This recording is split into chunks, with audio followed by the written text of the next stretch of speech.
Hi everyone, please subscribe to my channel.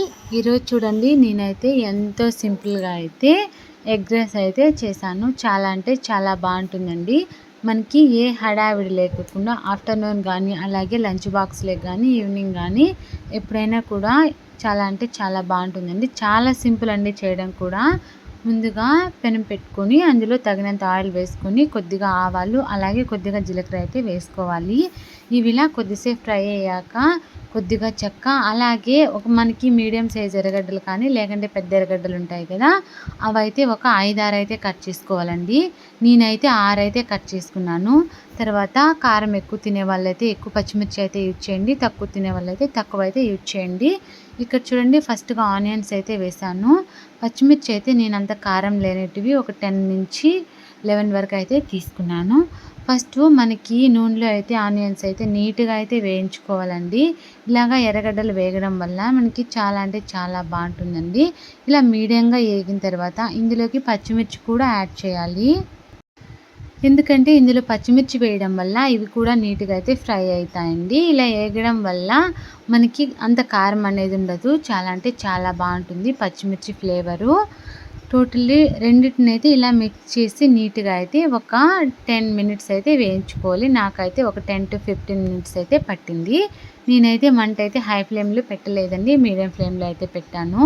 ఇలా మాడిపోకుండా నీట్గా చూసుకుంటూ మిక్స్ చేసుకోవాలి. ఇలా కలుపుకుంటూనే ఉండాలండి, ఎందుకంటే మరి మధ్యలో అయితే ఎర్రగడ్డలు కింద అయితే నల్లగా అవుతాయి కదా. తర్వాత మీకు ఎన్ని కోడిగుడ్లు కావాలో క్వాంటిటీ చూసుకొని అయితే వేసుకోండి. తక్కువ కావాలనుకున్న వాళ్ళు తక్కువ, ఎక్కువ కావాలనుకున్న వాళ్ళు ఎక్కువ. నేనైతే ఇక్కడ సాల్ట్ అయితే యూజ్ చేయలేదండి, రాళ్ళుప్పు అయితే యూజ్ చేశాను. గ్లాస్లోకి కొద్దిగా వాటర్ అయితే తీసుకొని అందులోకి రాళ్ళుప్పు అయితే వేసుకున్నా. ఇక్కడ ఉప్పు కరిగే లోపల ఇక్కడ ఎర్రగడ్డలు పచ్చిమిర్చి అయితే వేగాయి కదా, ఇందులోకి తగినంత పసుపు అలాగే 2 టేబుల్ స్పూన్లంత ధనియా పౌడర్ అయితే యాడ్ చేసుకోవాలి. ఎందుకంటే ఇప్పుడే యాడ్ చేయడం వల్ల పచ్చిమిర్చికి అలాగే ఎర్రగడ్డకి అయితే నీట్గా అయితే పడుతుందండి మనకి మసాలా అనేది. ఇందులోకి నేనైతే ఏం యూజ్ చేయలేదు. తర్వాత ఉప్పు నీళ్ళు ఉంటాయి కదా, నీట్గా కరిగించుకున్న తర్వాత ఆ వాటర్ కూడా ఇందులోకి వేసుకోవాలి. ఇందులోకి వేసిన తర్వాత నీట్గా అయితే మిక్స్ చేసుకోవాలి.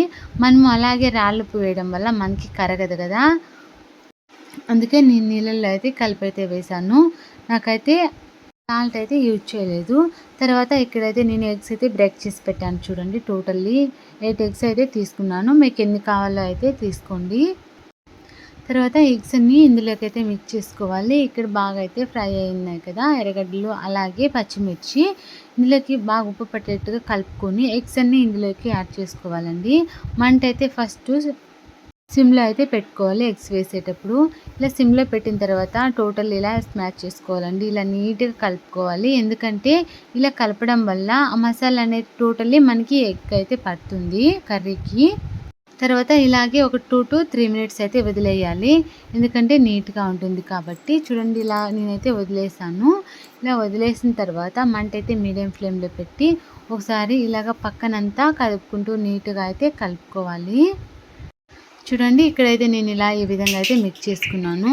ఆడికైతే నాకు కొద్దిగా అయితే లైట్గా కింద అయితే అడుగంటిందండి. మంట అయితే మీడియం ఫ్లేమ్లో పెట్టినా కానీ మనకి ఈ ఫ్రై అనేది చపాతీలకు కానీ అలాగే రోటీలకు కానీ వైట్ రైస్లకు కానీ చాలా బాగుంటుందండి. కానీ ఇక్కడ నేను ఎగ్ రైస్ అయితే చేస్తున్నాను కదా. తర్వాత ఇలా ఎగ్ అంతా టోటల్లీ నీట్గా అయిన తర్వాత పక్కన అయితే మనం ఉడికించి పెట్టుకున్న రైస్ ఉంటుంది కదా, ఆ రైస్ అయితే నీట్గా పైన అయితే ఇలా వేసుకోవాలి. మనకి రైసు ఎంత కావాలో చూసుకొని అయితే వేసుకోవాలి. తక్కువ కావాలనుకుంటే తక్కువ యూజ్ చేయండి, ఎక్కువ కావాలనుకుంటే సరిపోయేంత అయితే యూజ్ చేసుకోండి. ఇక్కడైతే నేను టోటల్లీ ఎగ్స్కి ఎంత సరిపోతుందో అంత అయితే యూజ్ చేసుకుంటున్నాను. మరీ అలాగని ఎక్కువ వేయడం వల్ల అంత టేస్ట్ అనేది ఉండదండి మనకి, అలాగని అంత తక్కువ వేయడం వల్ల మరీ అంత బాగుండదు. కాబట్టి ఇక్కడ సరిపోయేంత అయితే వేసుకొని నీట్గా ఒకసారి మిక్స్ చేసుకోవాలి. ఇక్కడైతే నేను వేడి వేడి రైస్ అయితే యూజ్ చేసుకున్నాను.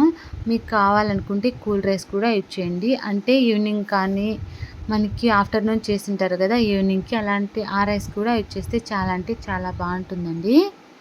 చాలా అంటే చాలా టేస్ట్‌గా మనకి ఇంట్లో 2 కోడిగుడ్లు ఉంటే చాలండి. చాలా బాగా అయితే సింపుల్‌గా అయితే ఈ రైస్ అయితే చేసుకోవచ్చు. మనకి చిన్న పిల్లలు కూడా ప్రిపేర్ చేస్తారు. మనకి సెకండ్ క్లాస్, ఫోర్త్ క్లాస్ చదివే పిల్లలు కూడా. మా పాప అయితే హనీ యూకేజీ అండి. మమ్మీ నేను కూడా చేసేస్తాను అని అంటుంది. కానీ ఇక్కడ నేనైతే జస్ట్ చాలా అంటే చాలా సింపుల్‌గా చాలా టేస్టీగా అయితే చేశానండి. మీకు నచ్చితే ఒక లైక్ చేయండి. Thank you for watching.